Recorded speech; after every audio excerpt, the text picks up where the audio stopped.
Hey guys, Fire here from InDepth Gaming, bringing you another game review. This time we're checking out HellGunner.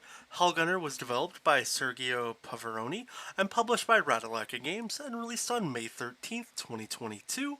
I don't for some reason have the price info handy, but I believe it's only a couple dollars. Less than $10, so you can check out the Xbox store. Sorry for not having that info right off the bat. I normally do. But yeah, let's dive into HellGunner, talk what it's about. There's not a whole lot to talk here about the game, but we'll kind of dive into it.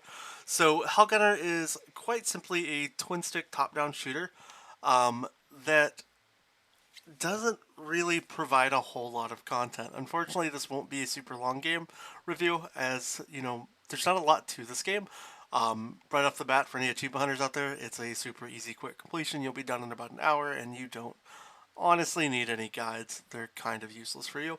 But the main premise of every single level is you are either going to be running point to point, collecting these little like hard drive data disks that the game tells you where they are every single way you go with a pointing arrow, or you're going to be shooting at bosses or enemies that appear throughout the level. And then every chapter, I think, except for one chapter, has this collectible little hidden data disk that you can look for. But all the data disks in the game, are pretty straightforward. You just need to walk around to all the areas, which you're basically going to do no matter what you do when you're playing. And then you're going to have opportunities to pick up health packs, bullets, which your bullets don't ever run out. So when you're shooting, like, you're not even really required to limit your resources because just not shooting reloads your gun automatically. So there's kind of no skill there. And when it comes to dealing and fighting with the enemies, you're pretty much just going to be making sure you shoot them before they shoot you and don't get yourself pummeled to death. And that's kind of the premise of this game. We've almost done the entire first level of the first chapter here, just collecting a couple of these little disc package things. And then once you get the last one, the levels just end. And it's kind of just a rinse and repeat mechanic for this game. I like the bit style graphics of the game and the soundtrack, but unfortunately, liking the graphics and the soundtrack aren't enough to mean that the game's going to be super enjoyable and fun to play. And the content here isn't really content that gets diverse or expands. It's literally what you're seeing here on screen, unless you're just fighting a level that requires you to just fight and attack an enemy, or I just need to survive for a certain amount of time. But the game doesn't even tell you when you hit those portions what you have to do when you're in these areas. You would think that these little signs might give you some guidance or leeway into what you have to do, but they don't tell you a darn thing. The game just kind of gives you an option to figure out here. So I think there's a lot of missed opportunity in the sense of just the funness of the game and explaining how the game really works, much beyond just here's some enemies, point your gun at them, and we're not even going to really make you have to try too hard. And yeah, you've pretty much seen what this entire game is about.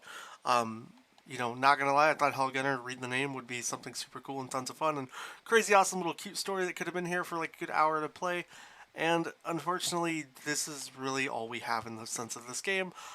If you're wanting a quick, easy achievement game, as far as giving an opinion of buy, sell, pass, pick up the game if you want an easy 1,000. I don't even really think you need to follow a guide.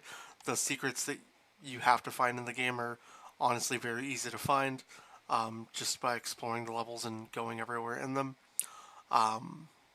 And even with the secrets, like, let's even dive deeper. The game tells you what levels they're all on just in the achievements. So 1-4 is your first one, 3, 1, 4, 2, and 5, 2. They're all very straightforward defined, so you don't even have to look at anything in levels unless they're levels you're actually playing in and working out. And that's kind of the gist of this game. I personally don't recommend this one. There's a lot of games out here that I might recommend more than others, but this is definitely one of those that I think is definitely worth a pass. Even if you're just looking for achievements, I think you could probably put your money at a game that might give you a little more entertainment and joy, especially down to like the boss fights when you encounter certain levels at the end of the chapters. They don't really do anything. You can just spin in circles around, avoid all their ammo and damage, and just knock the levels out. I don't really see much effort here. And then speaking collectibles, look, that was a really hard collectible to find. We already found the first one. So as you can see, like I said, pretty straightforward, easy to find, easy to complete out the levels.